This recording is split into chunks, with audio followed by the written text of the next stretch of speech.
Hey, it's the Chief with Bonding with Board Games, and I'm joined with two guests here. We don't have a name for this show yet, which we'll get help from you guys, so put in the comments if you come up with a name. But let's go ahead and introduce. We'll start with my left. Hi, I'm Cammy. All right, and what's your last name, Cammy? I know. Cotter. All right. Hi, I'm Mickie Grantz. That's right, and here's what I was thinking. I've done the Ham Tag panel show for quite some time. That's war games, and we throw in a few different games here or there. But one thing Tom Basil even gave me advice on when I left and started my own channel was he said, if you're going to do something, make sure you do something different. And, you know, I always thought women in any kind of, show, variety show or whatever, are underrepresented. And there's so many female board gamers at BGG and everywhere else. And we've got, in Wichita, we've got a real healthy group. And so I went and talked to a couple gals right here and here, and they both wanted on board. Now, is there anything else, just generally wise? I know we've got cosplay that I'll let you kind of plug that real quick. Do you want to? Yeah, I'm a cosplayer locally here, and I do a lot of cosplay for different cons around here. My page is Mickie Cosplays on Facebook. And just a little tidbit. In future episodes, not the first three, but in future episodes, after we get our sea legs, we're going to cosplay. She's going to help cosplay me. I've never done this before. Yay! Yeah, and I've never done it. She's never done it before, and we may. So part of this is this. I've done a lot of these shows, so I'm kind of sitting center chair and hosting, but I need to get out of my comfort zone too. And I've never cosplayed. You've never cosplayed. I kind of mentioned cosplayed enough for both of you. Cosplayed a lot. And I even mentioned that maybe I can get them to go out and do a police ride along, which is coming into my world, and we can discuss it on the show. So there's different things. Is there anything you want to plug? And if there isn't, Well, maybe I can give you guys a baking lesson because I'm really into baking cookies. So. Big I love baker. her cookies. We've got some cookies like right over there that are even gluten-free. They are, And I would not have known they were gluten-free. They're delicious. So, all right. We're going to stick with the top 5 format, and we figured that for the very first show we would do our top 5 games ever, all-time favorite games. And you want to start us off since you've even got your props? I do have props. I want to tell you guys, this was You're so ahead of us. super hard for me. I have a long list that I had to narrow down. So the criteria that I went for was, if somebody was to suggest this game, I wouldn't turn it down. Okay, so that's the criteria for this. That's great. So number 5 is Balderdash, an oldie but a goodie, Mattel Games, classic.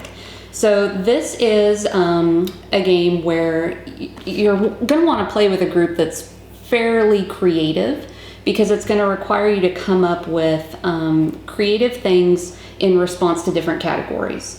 So you're going to want to try to convince everybody else that you have written the correct answer to one of the categories. So there's things like people's names that are famous or not even really famous, but well known for something in the past. Right. Weird words that you might have to give a definition for. Horrible movie titles, like not even B movie, but like really bad movie titles. One of my favorites. Oh yeah, my husband loves this game. One of our favorites is acronyms. It'll give you an acronym and you have to come up with what it actually stands for. So it gets to be really funny because people come up with the craziest stuff and then everybody votes for what they think is the correct answer. So you get points based on your votes or whether you actually get the correct answer. And you're also a very social gamer. We do have a very social group. I'm more of a casual gamer in general. I do a lot of thinking in my job during the day. So when I get home, I don't necessarily want to sit down to a 4-hour board game. So. Oh, speaking of that, we got pins. Yes. Greg Schmidtkins from Ham Tag, and I think you've got the pin that they probably can't read. Seek immediate medical help for a board game lasting more than 4 hours. There you go. Perfect segue. Yes, real quick. Mine is got game. It kind of went with the whole trooper color. And I've got Soylent Green as Meeples. that's one of Schmidtkin's real Thanks, And it matched my tattoo, Yes. so hey. Yes. Greg is always coming up with these buttons. If you ever see Greg out at BGG or WBC, World Board Gaming Championship, he just hands these out for free. Yep. He'll hook you up. Cool guy. Yeah, or if you're in Wichita and you go to Tornado Alley, he's always got one. Real we'll just cool go guy. down the line and we'll kind of mix it up as we do other shows. Okay. My number 5 out of my top 5 games of all time, and I'm going to have kind of maybe an oddball list, is Ambush. Ambush is an old World War II board game. It has a solid role-playing kind of aspect to it. It's a solitaire game, but it had almost a choose-your-own-adventure thing where when you moved into a hex, it was a little charty, but you had like a sleeve with a card that was in it, and you would go to A7 or whatever the hex was, and it would either say none, or it might give you page 325, and you'd go read, or it would be paragraph 325. You'd find it, and then it would say, you hear a tank engine in the distance to the north or whatever. Okay. So now you're getting a little clue, and you'd be like, okay. And so it had this real solid solitaire yet role-playing thing. You had a team of 8, and I grew up in the mountains in Colorado, and I was about 13, 14 when I really got into gaming, but I was still a little shy, and so I wasn't going down into Denver and like jumping in with these groups. So I felt real good playing these solitaire games. So Ambush is my number 5 top games ever. I spent hours and hours, and it brought in both my love for World War II and that kind of role-playing aspect. So now you referenced paragraph 325. So I is don't it know why a that came huge in. book? Yeah, well, it's not too bad. It's the original game. They ended up having modules that came out. Only had 8 missions. Okay. So you had these little cartridges, and then you would have it was something like they didn't have every number covered, but 0 to 1,000. But it wasn't every single number in there. But there were several different paragraphs. A sniper maybe takes a shot or whatever. Gotcha. But if you can think of a choose your own adventure book, upgraded a little bit, and then you did like your 8 team members could get experience points, and you could bump up like perception or certain skills. So you had a light role-playing deal to it. Yeah. Like your guy on point, you generally want the guy with the highest perception, but it may have taken a while to build him up, and if he steps on a landmine because he gets unlucky, so sometimes you're like, let the new guy I don't care about that new guy so much. I don't want to lose him, but I don't want to lose this guy that's been with me for 6 missions. So Sacrifice Sounds the kind of newbie. like that Swagman's Cove. yes, Yeah. the story-based game. That's why I really love those. Tales of Arabian Nights, and I'm forgetting the name. I know the expansion's name. Yes, so. yeah, no, the spy, same kind of deal. And then that was a huge book. yeah, that was. I've got that. And Pull this I can't card, remember put the this, name. roll that. Yeah, Okay, and there's then some we're on more that stuff. one. I think is Above and Beyond. Is that the one that's know coming that out? one. I can't. So, and there's a few other ones that I've kickstarted that hopefully are coming in. So that's my number 5 Ambush. Awesome. My number 5, my husband's really gonna like this, is Caverna by Rosenberg. Ooh, he will love it. Yeah, that would be his first. It's I really like the gameplay itself, but it didn't get higher on my list because sometimes when you have too many people, I completely lose interest and I start walking around and waiting for my turn. But when you keep it kind of smaller, 4 to 6, it's a really good game that keeps you involved and gives you that whole back and forth. Oh man, you took my spot. Now, I gotta admit, I've been afraid to play it because I know it's the same designer that did Agricola, Yeah. and I know it plays quicker. But how long is a game? It's at least like 2 to 4 hours. Depends on who you play with. and it also depends on how you put it away. My husband and I have gotten the broken token insert, which makes it so much easier to put together because there are so many pieces. So. I did see that he's basically drawing right out everything. Oh yeah, ready to and go. it has really little nice. basket type things that you just set out, and it's great. So there's a plug for them too. Yeah, it looked good. It looked good, and they were. I mean, he got it out, and they were like immediately buying. Yeah, absolutely. So cool. So that was your number 5. Number 4. All right. My number 4 that we always seem to end up playing when we have folks over is Slide 5. And this is a republication of like 6 Nimitz. And I think that Ian brought this to one of our board game nights, and that was the first time that I had played it. So this is a card game, and you are laying out cards that are numbered from, I think it's 1 to 104. And you start out with 4 cards on the table, and you're going to build out from those in numerical order. And the hill will get 5 cards, and then the person that has to play the 6th card causes an avalanche on the hill. Is essentially the concept, and you have to take the cards. Never even I heard think of I've played this. that one with you. Yeah, before. yeah, it's so much fun because there's a lot of, you're playing simultaneously, you flip your cards over, and then you realize where your card is going to go, and so there's a lot of the, oh, you totally screwed me over kind of stuff that goes on. Fast and unpredictable. It is, and it goes really fast. It can be a good filler game. We've got to play this next time you guys come over. Maybe Yeah, we you play bet. that. But when they first got here, we played a little Sushi Go. My wife Liz came in and we all played a little Sushi Go, had a little wine, and then we started filming. So that I definitely want to try sometime. My number 4 top game ever is Pillars of the Earth.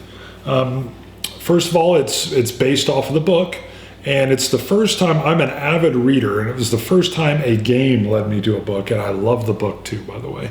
It's a worker placement. It's gorgeous. You're literally building the cathedral as you go. That's that's your timekeeper as you're moving through. And you start off with basic bricks and mortar, and you're progressing with your skilled people all the way up until you're doing glass and bell maker. And there's this beautiful drawing of turn order where you can pass and you'll end up paying nothing, but you know, what do you need out in the typical worker placement? You know, it's a confined system, so I really need the wood, or I need this time, or whatever. And I just love it. The board's gorgeous. You know, I've got the expansion for it to add more people, and then nobody bought that, and now it's highly sought after. But I didn't like it as much with the expansion. It's pretty and it adds in the other players, but those extra players really slowed it down. Kind of like Caverna. Yeah, so I know everybody wants that expansion, but I'm telling you guys, it really plays tight just with its regular group. But Pillars of the Earth led me to a book, led me to a great author. I'm blanking on his name at this point in time, but wonderful. And even as the whole deal, he was he wrote thrillers. He writes thrillers, and he was researching like a cathedral for a book, and he got suddenly addicted to cathedrals and would spend 3 days studying a single cathedral. So he thought, well, let me write a book. Yeah. And it was phenomenal, historical. So Artwork Pillars of the Earth. can be a big part of the experience in playing a game too. Absolutely. Yeah, and the way it kind of unfolded as you're upgrading and building this structure is just thematic. You know, it was a nice thematic worker placement game. So I'm a sucker for worker placement. So. It's one of my favorite mechanics as well. My number 4 is Firefly. I know there's a lot of Firefly out there now, especially with like shiny dice and everything like that. I'm referring to the find a crew, find a job, keep them flying. First of all, great line. Yeah, absolutely. And let's be honest, the show has a lot of really good lines, which makes it really thematic and really great. You just go through and you have the different characters in the deck, and really that line right there, find a crew, find a job, keep flying, that is the game in a nutshell. I've really enjoyed it.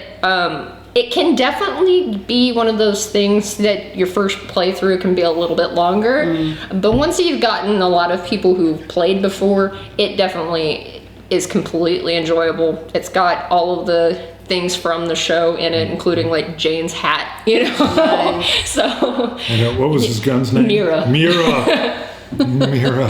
I will always hate Fox for canceling that show. But who doesn't? I don't know. It killed me. I ran across it, got it. My wife Liz, sorry she's in the room, we started watching, and then she's like, it's over? Right? I mean, even the song at the opening is... Right? Yeah. Did she at Little least get tear to see the comes movie? Yes. Okay, got Yeah, it. then we wrapped with the movie. But yeah, I mean, just... Well, And you're going around doing different jobs for different people Yes. who are in the show, so that definitely just brings it all right back. And even if you haven't played the game, it's still, seen the show, it can still be very enjoyable. But those who have a love for this show and this movie are certainly going to really enjoy it. I will admit to a man crush for Nathan Fillion. There you Well, go. I'd help him move. Who doesn't? Who I'd help him move. I'm you in ever need the- to move, Nathan? I'm helping. See, I'm a Gina Torres girl, so There you go. So, and wash. I was killing with that. No, we don't talk about wash. Sorry, we don't talk about wash. Joss, that's what makes you so good. You kill me though. Oh, come on, preacher. Sorry. Yeah. You ready for number three? Yes, we got to get off that one. That was painful. It's so painful. That was painful. All right, my number 3 Bring it is up. Thieves. It's a thick box. There's a lot of fun stuff in this box. So in Thieves, you are competing archaeologists. Have you guys played this one? I have I one don't long think I time have. ago. Okay, the mechanic in this game is you're trying to collect knowledge, you're trying to go on expeditions using your knowledge, and you're trying to dig for treasure as you travel around the world. But it takes time to do all of those things. So around the board, your movement is tracked by the number of weeks that it takes to do each of those things. So there are bags for each excavation site that you can choose to dig in. And there are limited numbers of treasures within those bags, and the rest is dirt. Oh, nice. So when you go dig in one of the sites and you pull out however many tiles you're going for, if you get dirt, you put the dirt back in the bag and you take your treasure. So the next person that comes and digs at that Has site that much has more of a chance of getting dirt. more chance of getting just dirt. So this is a really fun game, just because you've got kind of that luck aspect to it, and the strategy of trying to figure out, okay, when's the best time for me to go dig? Who has dug there before? What are my chances? And balancing out how much time you want to spend doing each type of thing. When did this come out? Was it like Oh, gosh. 2010 or? I You're think making it me was want to play this 2007. again. Yeah, it's a You're great making me game. want to play it again. Does it handle 4 or 5? I think it only goes up to 4. Okay. Yeah. I want to play it again now. Because I remember the dirt thing where you're going in and you're like, because you might even be there early and got the best chance and you're like, Right. dirt. Oh, yes, dirt. And there's different numbers of treasures depending That's on where right. you go. So you're kind of balancing out how much time you want to spend versus getting there first. We got to play this. We have to play this. That's awesome. That's on my list to play now. Go. I remember this, and I can't remember if, I mean, it's so long ago, I can't remember if I watched it played or if I jumped in and played a game, Yeah. but I remember, okay, that is awesome. So that's your number 3. That's my number now, 3. I want to play that too. Ticket to Ride. And the Ticket to Ride's on this list because it got me back into what the modern board gaming thing. It was like 2006. I'll give a little inside baseball here. I was married to my wife, Liz. We'd been married for maybe a year, no kids, and I was down in the basement playing a video game.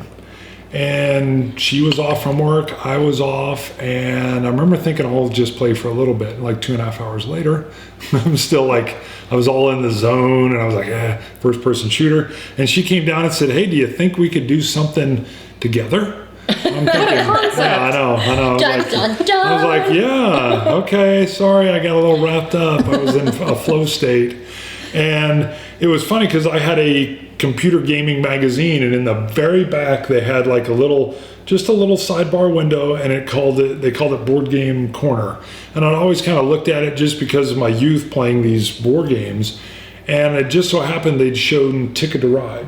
And they talked about how it came over from Germany, how nice the production values were, how there was no one getting eliminated, and it just played so smoothly, and it looked pretty. And I thought, well, it's, I used to like gaming. This is something we could do together and enjoy. So I ordered it. I ordered Puerto Rico too. We won't go into that. I hate Puerto Rico. I made people mad. Yeah, she's from Puerto Rico, so I got Puerto Rico too. Sorry.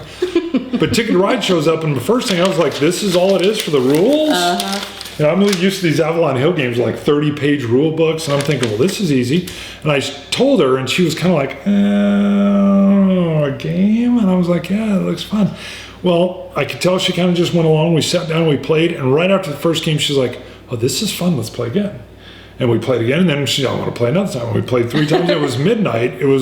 We both had to be at work the next day, and she's like, I want to play again, but it's midnight. She goes, this is awesome. And then we were off and running. I mean, it just opened up the doors to Carcassonne, Cartagena. I mean, we just got in, and then we found the Wichita area board gamers. And so Ticket to Ride is my number 3. Of course, it's a great game, great gateway game, but it brought me back into the modern board gaming. So, sorry, my number 3.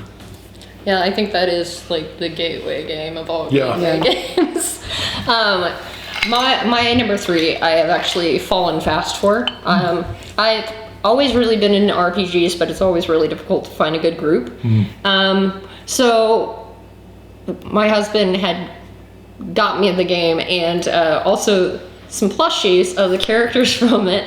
Man, I should have brought those. But Mice and Mystics, I'm actually absolutely in love with this game. It is Dungeons and Dragons light. It's already pre-made story and everything like that. But if you get the right kind of group, we have several guys that we play. Well, a couple of guys, me and my husband and 2 other guys, and we really get into the role-playing aspect of it, and I like to play McGenos. He's an old man, and one of the other guys plays Nez, who's also an old man, so we give these whippersnappers. We just have a really good time, and it's light, but it is a continuing story. I'm a huge story fan, so it really has found a place on my top 5 already. Love it. Very cool. Yeah, I've got it. I introduced it to Bo. Bo's now 8, but I think he was a little young and he didn't quite catch it. I'm about ready to introduce Bring it it again. You back. probably got the, what's the expansion? Oh, we have all of them. I'm sure. There's more than one. I just saw the brand new, there's like a brand new big expansion. Or is I'm there trying 2 to remember now? what it's called. They're, Thornwood or something, I can't remember. one's in a box and one's Yes. not so Yeah, much. the one I saw in the box, and you guys are screaming out there because you know the title. But Of course. I just saw it and it made But me I'm think new to Bo's it, the so. right age. Bo being 8, I'm ready to bring it Yeah. out again if I can ever get the basement finished. So, all right, number 2. All right. Let me get the big box over here. Big one. Oh, You're goodness. like, are these just going up in box? I know. You're getting bigger. They're increasing This is in interesting. size. You're really showing me some stuff. Yeah. You've never played You've Hamster never Roll? played Hamster Roll, Bart. No, I'm Wow, that's telling you, a I am travesty. literally I'm the pretty odd sure man this out. is also on Jason's I'm the list. odd man out here. So this is a dexterity game, and it's basically a large hamster wheel, hence Hamster Roll. And you're going to play with all these little wooden pieces. Each player gets a set, and they're different shapes, different sizes, and different weights. So you're trying to get rid of all your pieces by placing them along the wheel. And of course, as you place pieces, the wheel is going to roll. So you need a decent sized table and start at one end of the table so that it'll roll to the other. But this is a really great game to play with kids because it's really easy to catch on to. The concept of, okay, this piece weighs more than this one, so it's going to make the wheel move differently. And there's a lot of table talk that goes on with our group. Oh, don't put that. No, he's going to pick. No, don't pick that one. So you like this one better than the Shipwreck one? Oh, Riff Raff? Yeah. We don't own Riff Raff. Oh. That is another great dexterity game. This one is really easy to set up. Oh, you basically plop the wheel out on the table, divvy up the groups of pieces, and you're good to And go. you can't say that for Riff Raff. Right. Riff Raff takes a little more time to set up. You've never played that one either? Oh, guys are we the got to get you experts. out more, Bart. I know, see? Right off the bat, I'm telling you guys are in. This is like our 50th show. That's awesome. Yeah, I'm sitting there thinking, I can't wait to edit this and Yeah. go order these. And I bet Bo would have a lot of fun playing He that would. one. It's immediate. I was thinking, all my kids are going to love that. And I'm sure when the pieces start falling off, it gets crazy. Yeah. We've It's had just like, some, where you can see those little black shelves along the wheel Right. that you can place pieces on. We've had some games where we've gotten pieces wedged together, or they've shifted slightly as the wheel has moved and wedged themselves in there. We've got pictures of them balanced all the way on the top, dangling from the top of the wheel. So much fun. Yeah, I'm wanting to like pause and say, let's just play We can that. totally do that. Sorry, we'll drive on. It's all my number 2 is kind of in the same theme as my number 3 with Ticket to Ride. It's the game that got me into gaming at all. We're back to World War II. I was 13 years old. Now, I'd played Risk, and my sister, I had an older sister, we were doing Life and all that kind of stuff too. But I was in the mall, there was a game store. I was looking, and I loved World War II history, and my shepherd's gonna walk around every once in a while, so you may hear a little click and clack. Yeah. She'll wander around, she may even pop her nose up here. I featured her in my little vlog episode a little while ago so people could see her. But B-17, Queen of the Skies, again, it's a solitaire game. Basically, it puts you in this big World War II bomber with a crew of 10, and There's not as many choices as it's more of an experiential game. Again, it kind of lends itself toward a light role playing, which I don't think I recognized then, but I did now. And you're trying to take this group of guys through 25 missions historically, and you're losing some along the way, or you'd lose the plane altogether. And there may be some stuff when we do our experience games later. So, but B-17 Queen of the Skies, 1983. So it got me in for the very first time to board gaming. Nice. My number 2 is Rococo, and I love this game, especially since it's so funny that we will pitch this game to guys and they're like, dressmaking? Really? Dressmaking? Oh my god. And then once they actually play it, they're like, this game is awesome, can we play again? But I love the deck building aspects of it. I love the worker placement aspects of it. And it's really, and not only that, it's also got some area control, which is, so it takes all of these different genres and puts it together with this fun little theme that can go one way or the other with people. And a lot of people realize that, yeah, I might not be into dressmaking, but man, this game's great. No, I haven't played that. I know, and Jason's had it out. I thought, I need to get in there. I will admit, I thought dressmaking, but then I love the worker placement. I love that, but I love the area control. I keep hearing the same thing, and I'm thinking I've got to try it. I'm trying to remember at BGG Con last year, that was what, number 1 or 2 that ended up? No, I don't think it was it? I thought so, because I thought Jason kept running out and checking the screen to see if it made number 1 or 2. No, my number 1 is number 1. Okay. So we'll get we'll to wait. We'll get there later. All right. Very cool. All right. Number 1. Very cool. Time's Up Title Recall. Love this game. That is so much fun. There is a standard Time's Up, but this one is the Title Recall version. Crowd favorite, no matter what group we play with. We tend to play this game at the end of the evening, at the end of our gathering, because we usually laugh so hard that we have headaches. It gets by so the time. bad. Yes. Like, in a good way. In a good way. It's bad in a good way. So this is a game where everyone will lose their inhibitions because you kind of have to let go and just do anything. It's played in 3 rounds using the same deck of cards in each round. The first round is like catchphrase, where you can say anything to get your team to guess that word. The next round is like password. You can only say 1-word clues.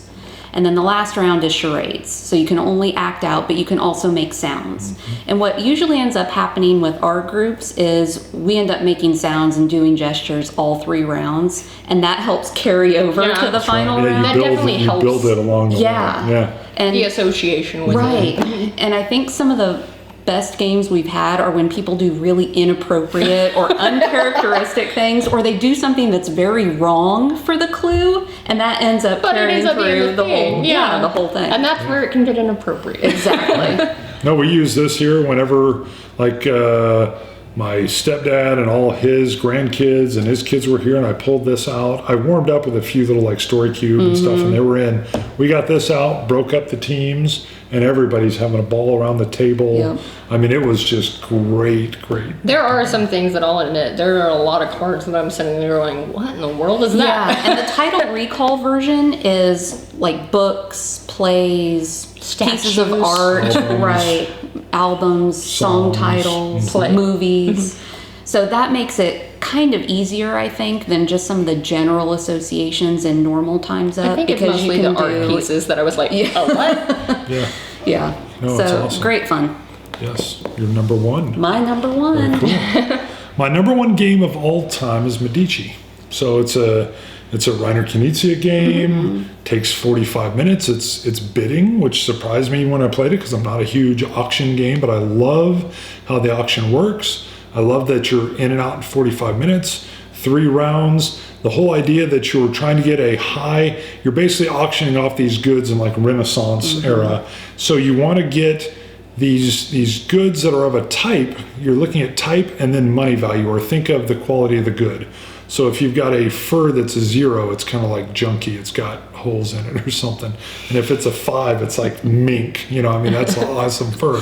So you're bidding on both, you want the number value because the highest number that goes into your boat or your little ship, which you can have up to 5 items in there, the person with the highest number gets 30 points, and your money that you bid are also your points. So you're bidding out your money to get points, which are your money for a future round, and do it 3 rounds. So not only are you bidding high boat, but then you want to monopolize a good, because as you climb up this ladder type system, when you get into the higher parts of the monopolizing of a good, you get bonus points that help you even score more. So you're always got this tug of war, and you can really kind of play with the bidding. If you get ahead in the money, I always say you can beat them over the head with your money bag, because you can really push up a bid on something, or you can outbid kind of what everybody else would want. And it's just so tight. 45 in and 45 minutes later, you're done. So love Medici. Just my number 1 game. I don't know why, I always come back to it. Need to play that again. Yeah. We played it once. It's Yep. good. Yeah. So, like I said, my number 1 was actually number 1 at BGG last year. It's made by Peter Hughes, whom I got to meet at BGG both last year and the year after. And that's Francis Drake. It's a beautiful game. You were talking about artwork and things like that just kind of lend to the game. Yeah. Not only is this another title that takes a lot of different mechanics and puts them together in a way that makes sense, which doesn't always happen when you have that many mechanics.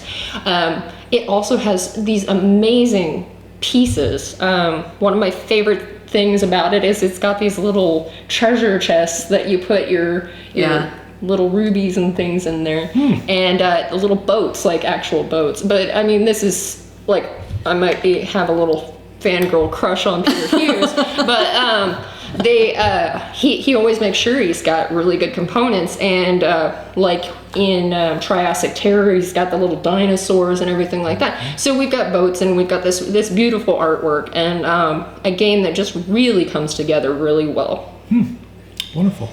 All right, so again, we're still looking. We've got a couple ideas for what to call this show, but please, in the comments, if you've got an idea for a name for the show, if you end up picking a name that all 3 of us are like, yeah, that's it, we'll give you a shout out here, when we do choose a name, or we may come up with our own name at any point in time. And but please, throw in stuff in the comments. Please subscribe to Bonding with Board Games and comment and like. That helps out the channel as a whole. Don't forget, we got the other show, Ham Tag. I'm doing a little vlog stuff, and then we've got some individual reviews that are even coming up on there. So any comments from our first show? I thought that was awesome. Awesome. Yeah, Thanks for great. having us. I'm intrigued with Definitely those. had several games from the both of you guys that I was like, I need to play that. Yeah, same deal. And it's funny, Agreed. Peter, I always forget his last name. Peter Hughes. Yeah, I've seen him. He comes to BGG all the time. And he's Very a sweet accessible guy. And he's really excited about his games, which really translates in the games. And I just It does. fangirl. I flash back. I'm flashing back. Judd usually sits on my right, and he's a Herman. Mark Herman's a board game designer. He's got this like fanboy stuff. So it's nice to have another fangirl on my. Yeah. So all right, Bonding with Board Games. See you guys.